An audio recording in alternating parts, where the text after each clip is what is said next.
अस्सलाम वालेकुम dear students. आज जो हम टॉपिक लेके आए हैं वो है परपेचुअल इन्वेंटरी सिस्टम। उसकी हमने जर्नल एंट्रियाँ देखनी है। तो उससे पहले मैं ज़रा पीरियोडिकल इन्वेंटरी सिस्टम के बारे में बता दें। पीरियोडिकल और परपेचुअल इन्वेंटरी सिस्टम में थोड़ा सा बेसिक सा फ़र्क होता है।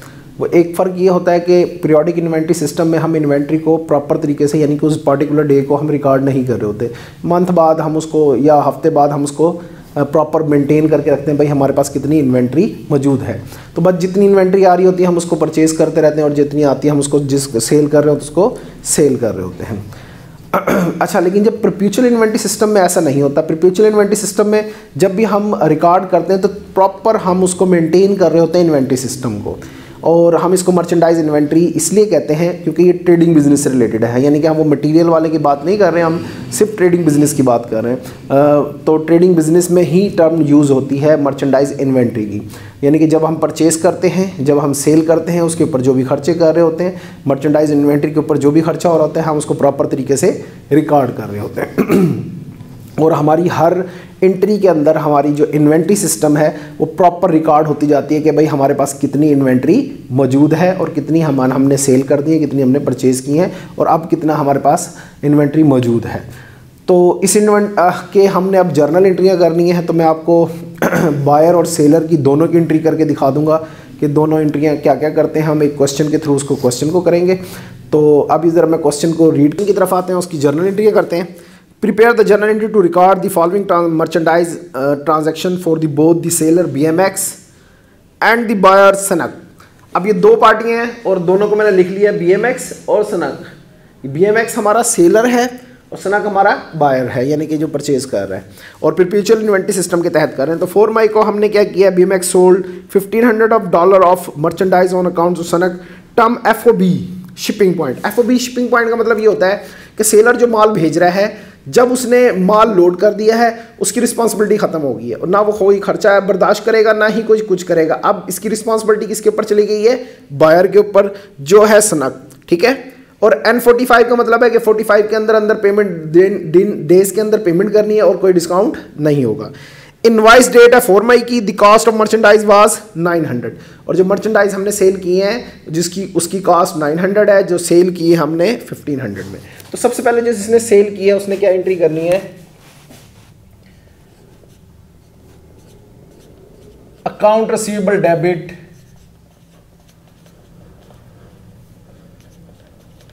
जो हमारा बेसिकली सनक है, ठीक है, और सेल्स अकाउंट क्रेडिट कितने से, 1500 से। ये क्रेडिट है हमारा 1500 से। ठीक है। अच्छा, अब ये तो सेल नॉर्मल हमारी उसमें भी एंट्री होती है पीरियोडिक में। अब इसमें एक और एंट्री भी हमने पास करनी होती है जो कि हमारी गुड्स को मेंटेन करने के लिए होता है कि भाई उसकी कॉस्ट कितनी, कॉस्ट ऑफ गुड्स सोल्ड, यानी कि सोल्ड करने की कॉस्ट कितनी है, 900 डेबिट होगा। और मर्चेंडाइज इन्वेंट्री कितने की गई हमारे पास से,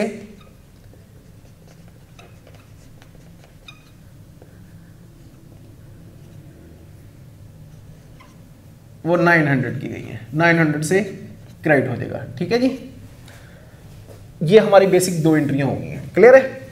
अब हम इस साइड पे आ जाते हैं। ये एंट्री क्या करेगा, इसके पास मर्चेंडाइज आई होगी तो ये एंट्री करेगा मर्चेंडाइज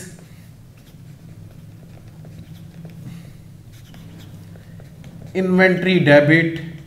खाली इन्वेंट्री भी लिख सकते हैं, मर्चेंडाइज भी लिख सकते हैं, इससे कोई प्रॉब्लम नहीं है। और अकाउंट पेएबल क्रेडिट करेगा। ठीक है। अकाउंट पेएबल का मतलब है BMX, जो अमाउंट होगी 1500 से, यानी कि जितने की उसने परचेज की है।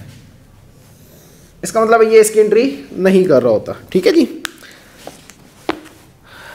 अच्छा, उसके बाद 6 मई को, ये तो 4 मई को था, 4 मई को था।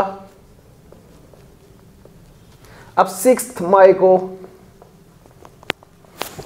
उसने एक और काम किया है, Sanak paid transportation charges 30 rupees on May for purchase from BMX। इसने जो परचेज की थी सनक ने उसके ट्रांसपोर्टेशन चार्जेस पे किए हैं, सनक नहीं।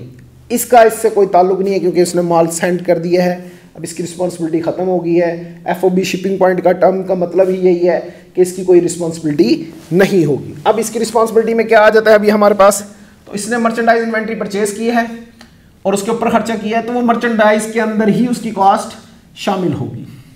तो हम मर्चेंडाइज इन्वेंट्री डेबिट और कैश क्रेडिट, कितने खर्चा किया जी उसने, 30 रुपीज। अब आप देख रहे होंगे कि जो सेलर है वो इसकी एंट्री नहीं कर रहा क्योंकि उसकी रिस्पॉन्सिबिलिटी इसमें कुछ भी नहीं है। अब हम नेक्स्ट सेल देखते हैं जो 8 मई को है। 8 मई को उसने क्या किया, BMX सोल्ड करता है 1000 मर्चेंडाइज ऑन अकाउंट ऑन सनक, टर्म है FOB डेस्टिनेशन। अब जो माल इसने भेजा है उसकी रिस्पॉन्सिबिलिटी तब तक है जब तक माल सनक तक पहुंच नहीं जाता, वो उतार नहीं लेता, यानी कि बीच में ट्रांसपोर्टेशन चार्जेस जो भी हैं वो कौन पे कर रहा होगा, BMX पे कर रहा होगा, BMX पे कर रहा होगा, ठीक है। तो इसकी रिस्पॉन्सिबिलिटी होगी। तो अब उसने 1000 की गुड सेल की है, N30 का मतलब है 30 दिन के अंदर पेमेंट करनी है, कोई डिस्काउंट नहीं है, नो, N का मतलब नो हो गया। इनवाइस डेट है 8 मई, the cost of merchandise was 700। अच्छा, अब गुड्स एंट्री वही सेम, अकाउंट रिसीवेबल डेबिट,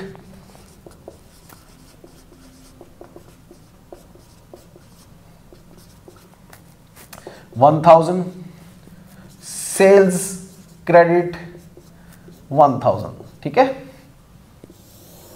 उसके बाद दूसरी एंट्री, ये 8 मई की है एंट्री,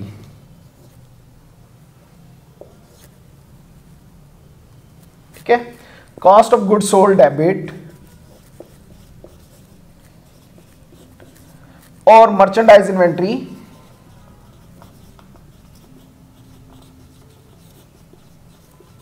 क्रेडिट हो जाएगा कितने से, इसकी जो कॉस्ट है 700 से, और ये 700 से डेबिट हो जाएगा, ठीक है। ये इसकी एंट्री क्या करेगा, मर्चेंडाइज इन्वेंट्री डेबिट और अकाउंट पेबल क्रेडिट कर देगा, कितने से, 1000 से, ठीक है जी। अब आ जाते हैं नेक्स्ट उस पे। वो कहता है BMX paid transportation cost 50 rupees for delivery of merchandise sold to Sanak on 8 May. 8 मई को जो उसने चीज़ें बेची हैं उसके ऊपर उसने खर्चा किया है 50 रुपीज़ का। तो वो देखते हैं अब हम, इसने एंट्री करनी है, ये कौन सी डेट को होगी जी, 10 मई को। तो अब एंट्री करनी है हमने डिलीवरी एक्सपेंस डेबिट और कैश हमारा क्रेडिट हो जाएगा 50 रुपीज़, $50 से, ठीक है। ये इसकी एंट्री नहीं करेगा, नो एंट्री, याद रखना ये बात, ठीक है। ये इसकी एंट्री पास नहीं कर रहा होता जो भी एक्सपेंस है, क्योंकि FOB शिपिंग डेस्टिनेशन का मतलब यही है, जब तक माल नहीं पहुंचेगा रिस्पॉन्सिबल कौन है, BMX, ठीक है। क्लियर है जी बात। अब हम आ जाते हैं 16 मई को एंट्री की तरफ। तो 16 मई को इसने एंट्री की है, वो कहता है कि BMX issue Sanak 200 credit memorandum of for merchandise return, the merchandise was purchase from Sanak on account of 8 मई, the cost of merchandise return was 140।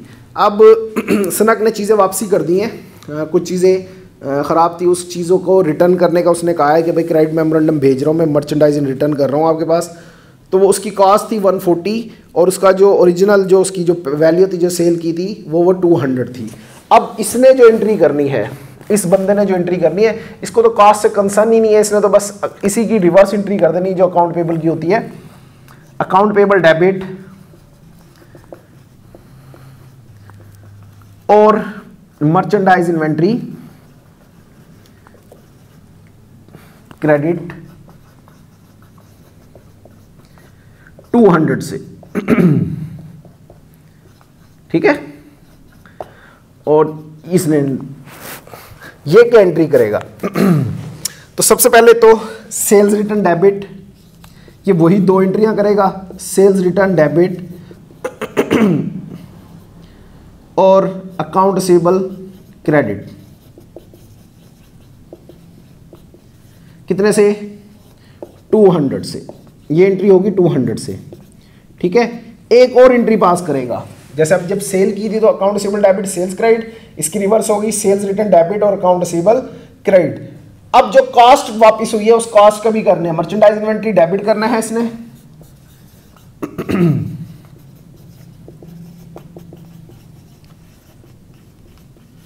और cost of good sold credit कर देना है। कितने से जी? उसकी कॉस्ट कितनी है? 140 से। क्लियर है जी? ये हमारे पास एंट्रियां आ गई हैं। अब नेक्स्ट हम देखते हैं, हमारी एंट्री है 18 क्या कहते हैं मई की। तो वो कहता है कि BMX receive payment from Sanak for purchase of 8 May. 8 मई को हमने परचेज की थी 1000 रुपये की, उसके अब हमने पैसे वसूल किए हैं। आपको याद होगा कि 1000 हमने की सेल की थी, ठीक है, उसमें से 200 की हमारे पास रिटर्न हो गई, तो बाकी रह गया था 800 रुपीज़। इस 800 को हमने वसूल किया है, तो डिस्काउंट तो कोई था या नहीं, तो हमने कैश डेबिट 800 से, और किससे मिला है जी? हमें अकाउंट रिसीवेबल से पैसा। अकाउंट रिसीवेबल क्रेडिट कर देंगे 800 से, ये एंट्री होगी। ठीक है, दूसरी साइड पे, इस साइड पे आते हैं, तो ये करेगा अकाउंट पेबल डेबिट, इसने पेमेंट की है। अकाउंट पेबल कौन है? BMX। इसको डेबिट और कैश अकाउंट को क्रेडिट कर देगा 800 से। ये वो एंट्री क्लोज हो गई है। ठीक है,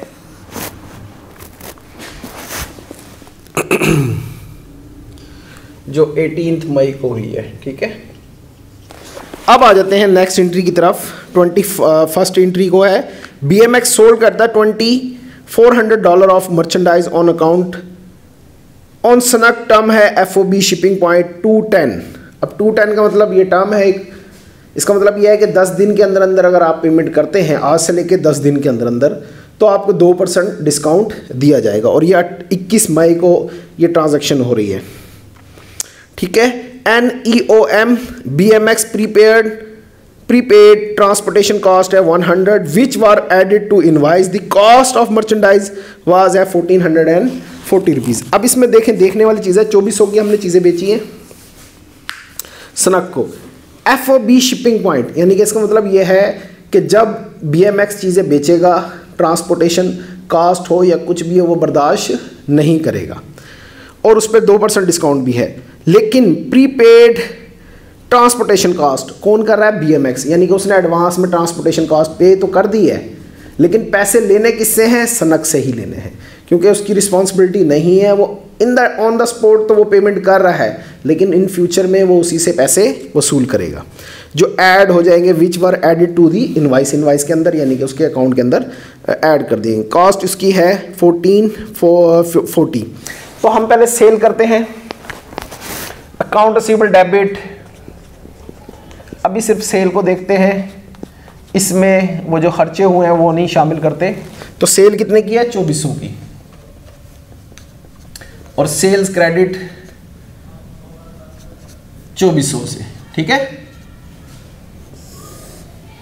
कुछ ज़्यादा ही हम छोटा लिख देते हैं, सेल्स क्रेडिट। ठीक है, ये हो रही है 21 मई को। डेट का इसमें खास ख्याल रखना होता है, जहाँ पे डिस्काउंट का चक्कर आ जाता है।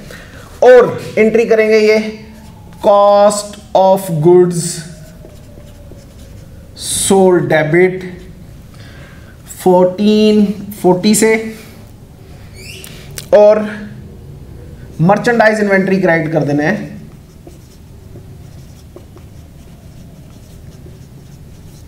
1440 से। ठीक है, ये इसकी एंट्री कंप्लीट हो गई है। अभी एक्सपेंस मैंने नहीं डाला, वो एक्सपेंस भी हम उसकी भी एंट्री करते हैं अभी रिकॉर्ड, तो वो भी देख लेते हैं। तो एक्सपेंस के जो पैसे हैं वो पे तो किसने किए हैं BMX ने, लेकिन लेने किससे हैं, सनक से। तो अकाउंट रिसीवेबल डेबिट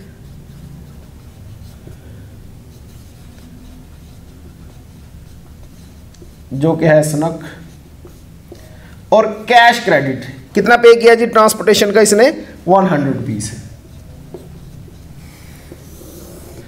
अब इसकी तरफ आए, अब इसने 3 एंट्रियां हो गई, यानी कि एक तो वो अकाउंट रिसीवेबल की, दूसरी कॉस्ट ऑफ गुड्स सोल्ड की, और तीसरी एक्सपेंस की 21 मई को।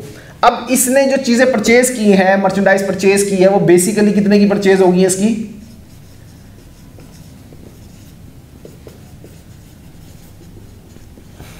2400 की गुड्स है, 100 रुपए ये देने हैं, तो टोटल मर्चेंडाइज इन्वेंट्री इसके पास 2500 की लागत पड़ी है इसको, ठीक है।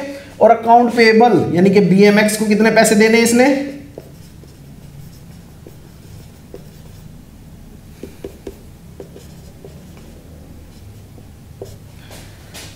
2500 ही देने हैं, ठीक है। और ये किस डेट को हो रही है 21 मई को, यानी कि इसने अब 2500 उसको पे करने 21 तारीख को। अब वो कहते हैं 31 मई, इट्स मीन कि 10 दिन के अंदर अंदर हमारी पेमेंट वसूल हो रही है। BMX receive payment from Sanak for purchase of 21 May less discount 2% on 2400। अब देखें पेमेंट लेनी है 2500, लेकिन डिस्काउंट हमें कितना मिल रहा है 2% डिस्काउंट मिल रहा है, लेकिन डिस्काउंट सिर्फ सेल के ऊपर मिल रहा है, ना कि ट्रांसपोर्टेशन कॉस्ट पे लेनी है। तो इसका मतलब ये है कि ये जो पेमेंट करेगा ये एंट्री करेगा account payable debit, account payable कितना है जी 2500 है, ठीक है, जो BMX को इसने देने हैं 2500 है। कैश कितना पे किया और डिस्काउंट कितना वसूल किया, तो डिस्काउंट लेना है हमने 2400 के ऊपर, क्योंकि 2400 की परचेज है उसके ऊपर डिस्काउंट देना है। ट्रांसपोर्टेशन चार्जेस तो पे किए हैं उसके ऊपर कोई डिस्काउंट नहीं होगा, तो 48 रुपीज़ तो डिस्काउंट हो गया, ठीक है। तो इसका मतलब है इसने पेमेंट कितनी की होगी 2452 रुपीज़, 2452 रुपीज़ इसने पेमेंट की होगी। 48 रुपये इनको डिस्काउंट मिल गया। डिस्काउंट लेना है हमने 2400 के ऊपर, 2500 पे ना ले लीजिएगा। अच्छा जी 31 मई को जी पेमेंट होगी। अब हमारे पास cash debit 2452, discount debit, discount allow जो हम कर रहे हैं उसको वो कितना कर रहे हैं 48 रुपीज़, और अकाउंट रिसीवेबल क्रेडिट